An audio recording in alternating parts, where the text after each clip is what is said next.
Greetings viewers, the Colonel speaking to you live from the Press Secretary of British Imperial YouTube Broadcasting.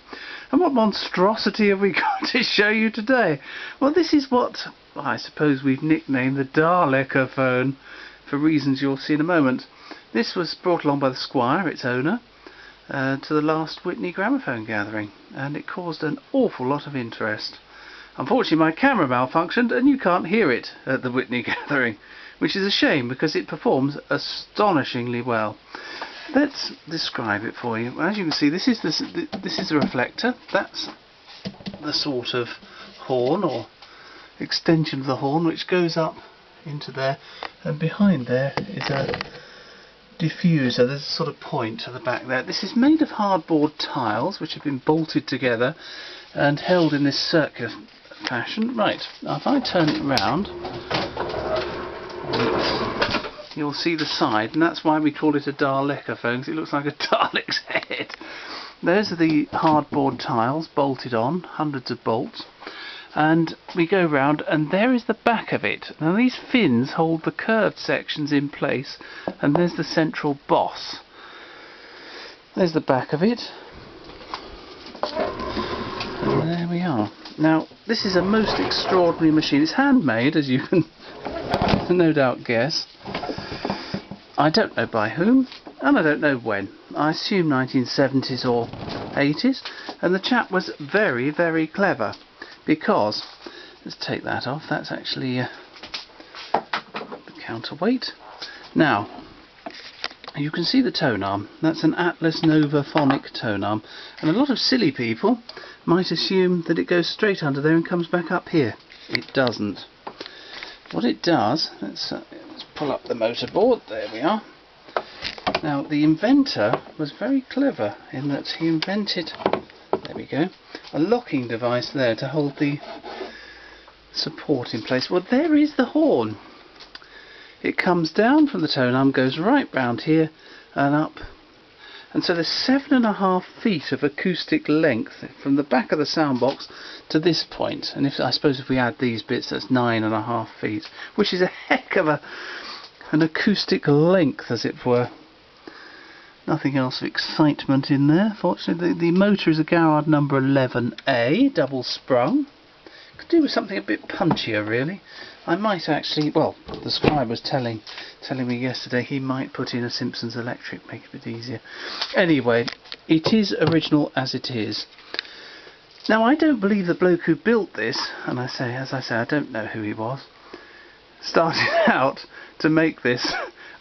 He undoubtedly was a very clever man, because this is what he ended up with, and this is, you know, this isn't what he started with, I'm sure, because he's achieved something quite astonishing. He's made a machine which performs amazingly. Not only did he make all this, but he also adapted the soundbox. The soundbox is unique. It's based on, I think, a Swiss original, and he's made a front guard, but he's also made the diaphragm, which appears to be made of layers of thick paper, or very, very thin sort of, what do they call it, that, not wrapping paper or brown paper, but something like that. But the funny thing is, the Squire has tested this, and we tested it at the Witney gathering. Unfortunately the video isn't viewable. We used lots of soundboxes, fibre needles, steel needles, all sorts of things, and none of them worked. They sounded awful, as you will hear later. But with this soundbox, there we go, you get a wonderful mellow tone. And the strange thing is, it cuts out a lot of the surface noise whilst retaining the sound, which is, well, astonishing really. This machine has a bit of a history. The Squire and I saw this in 2008 when it was sold. Here is the sad mag that it was featured in. That's his big brother. That turned up at the auction with its footstool, because it was over 6 foot high. He had to get on a stool to put the record on. The horn was based on a 10B, and all very nice, and it got laughed at in the sale room, as did this one, which didn't sell at the time, sold afterwards. This machine ended up in the hands of the leading dealer, who took the 2-spring Astra soundbox, EMG lookalike, off it, and the rest was scrapped apparently. Well, that's what I was told at the time. I don't believe that was entirely true. I think the horn ended up with a certain crooked individual, and it's now someone thinks they've got a 10B horn. If they scrape some of the surface off, they may find they've got blue underneath. And it is in fact from that machine. Anyway, that was in 2008, and by the time the sad mag, from a society that doesn't know the provisions of the 2010 Bribery Act, when they finished off my former forum, but they will do, they'll soon find out, viewers, at their sad weekend. They laughed at it, as I say, and you know, if we'd seen these machines, I'm sure the Squire or I would have bought both of them, because they are exceptional. They're incredible creations. Now, I'm sure you're bored with me telling you. Let's hear some records. Put some wax on that one. Stick the handle back in. Strange thing is, the bloke could have used any escutcheon, but he actually made an escutcheon as well. And he's made this case, which I would assume is based on a 460, 461 sort of case. Anyway, here we go. I'll play the first record, which is a Cameo record, Dancin Dan, played by the Dixie Daisies. It's Cameo record 476. Here we go.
Well, there we are, viewers. That was the first record, and that sounded very good, didn't it? I'll just put you down a second, and we'll put that record back where it belongs, and we'll try another one. Let's try something classical. Yes, here we go, with his master's voice, 08118, Nocturne by Borodin, played by the Flonzaley Quartette. Oh, you've fallen over. Sorry, viewers. Put a bit more steam into this. And what we'll do is play a little bit of this, and then I'll start the Soundbox test on this, so you can hear that this is the only machine that isn't improved by a Meltrope Soundbox. I didn't think it would happen, but it has. Here we go.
Let's change the soundbox. One more time again. And this time we'll use let's put that soundbox down. We'll use a pianina with the same needle. Sounds alright. Right.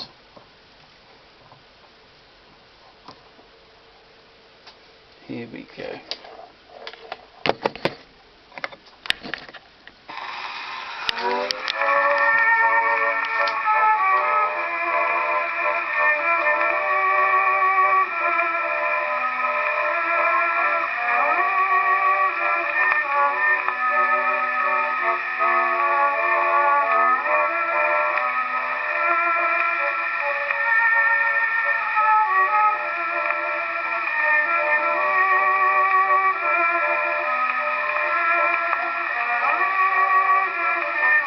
I don't know whether you can hear that, but it's a much thinner, reedier sound. There's almost no bass.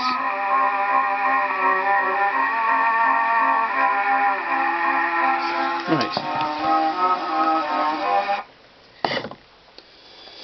That's the pianina. Now we'll have to take this fitting off. There are adapters the chap made, which are hilarious. Right.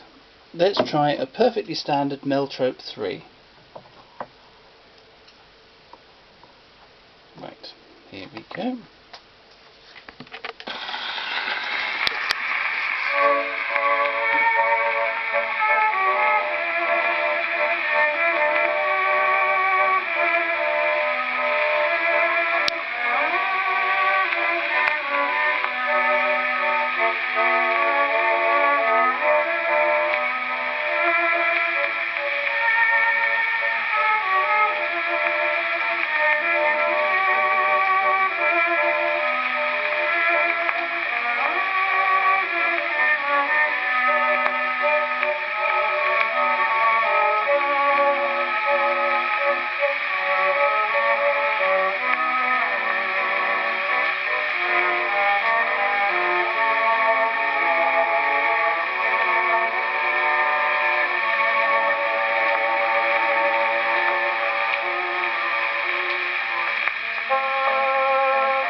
Again, not a bad sound at all, but certainly not the same as the original Soundbox.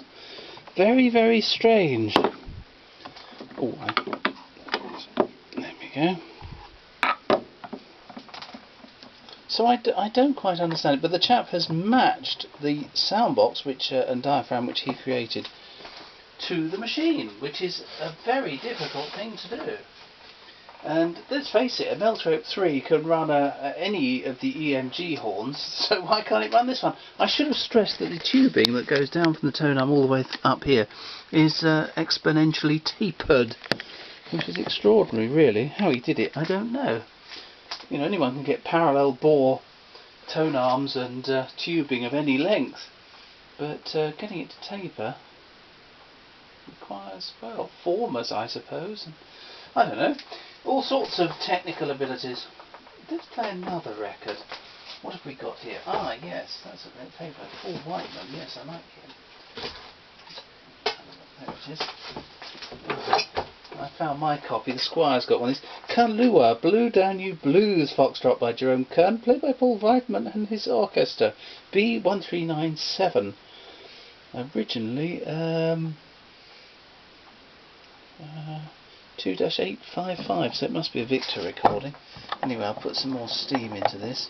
As I say, a little bit of a chunkier motor would have improved this no end. The Squire bought this fairly recently, some weeks ago in auction. Where it had been since, 2008, I don't know, but he's certainly got it now. I must admit, had I seen it, I probably wouldn't have bought it, because I regard it as horrific, but having heard it, I would have bought it. There we are.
That was fantastic, wasn't it, viewers?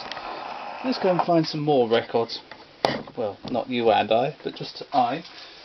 Aye, Captain. Right, let's have a look. Let's see what we can find. Luckily there are a few records here. Just the odd one or two, as the Squire said.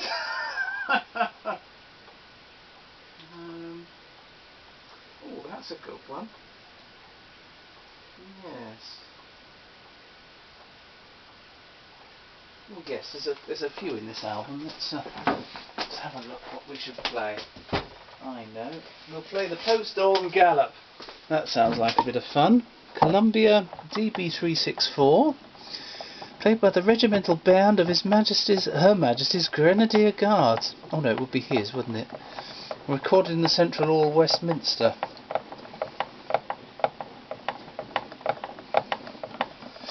Right, let's find a new needle.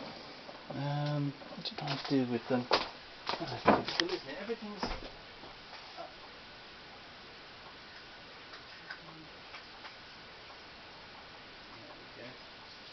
Right. Having to reorganise a bit here. I've finally got all the clocks out of storage. They're going back in the rooms, hence the fact these long cases are sorted out. Got 11 long cases. Who needs that many? Here we go.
There we are.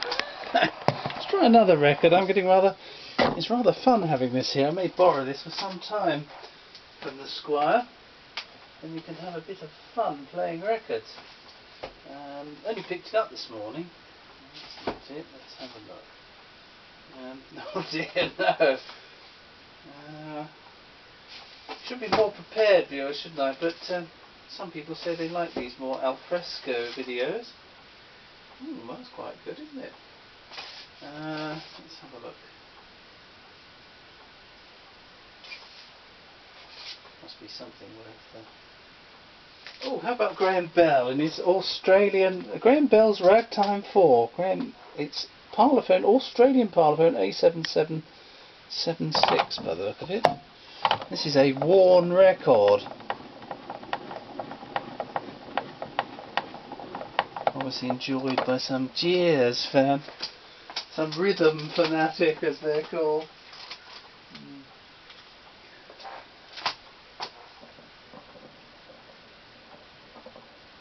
Right, I will put some wax on this.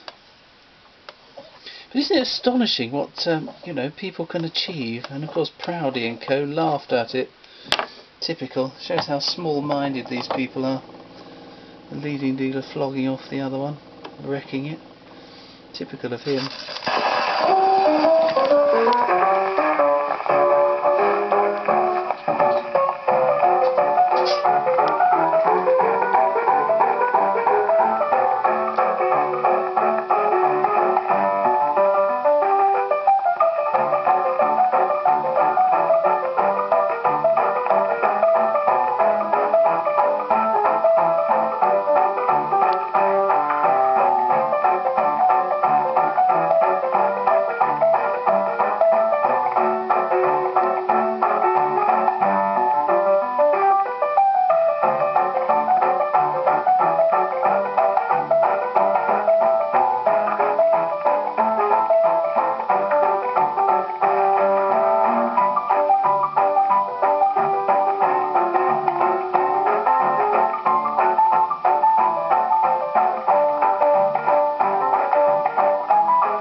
The records get better and better, and that record is very worn.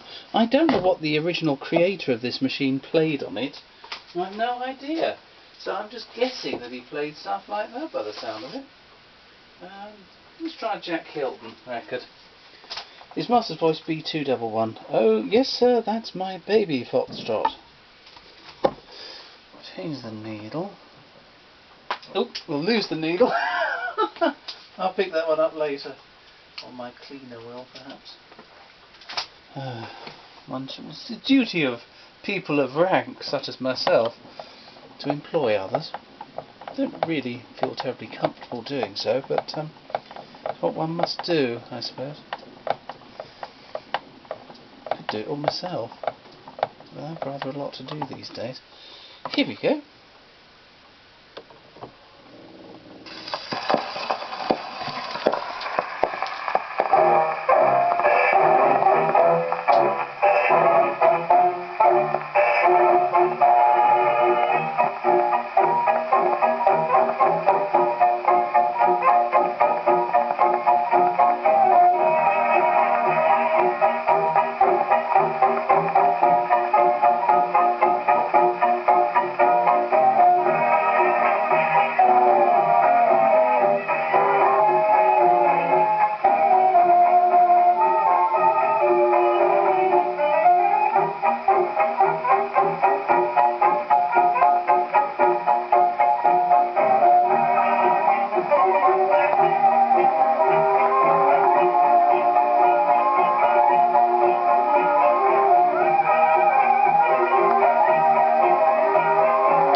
Well, there we are. I don't think I've heard so much bass coming off a record of that period on an original machine before. Oh, and this baby is the Squire's, sadly. There's the counterweight the chap made, a wooden one. It looks crude, but in fact it's incredibly well made. It just shows you don't need EMG stuff all the time. Dear, oh dear. Well, hopefully that's demonstrated this extraordinary machine for you. Proudly says in his, let's find the actual phrase, in the sad mag for pedos. There it is. It says here, the first of these proved to be too wacky for the handful of gramophone buyers at the sale and failed to raise a bid of even 40 quid. Although it is known to have been sold immediately after the sale. Its raison d'etre was hard to determine. It was not compact, nor did it look likely to rival smaller machines in sound quality. Well, it does, Proudy. It does a lot better than that. Have a good meeting this weekend. Let's hope the Rozzers don't arrive halfway through. Wouldn't that be terrible? 2010 Bribery Act. Thank you, viewers, and goodbye.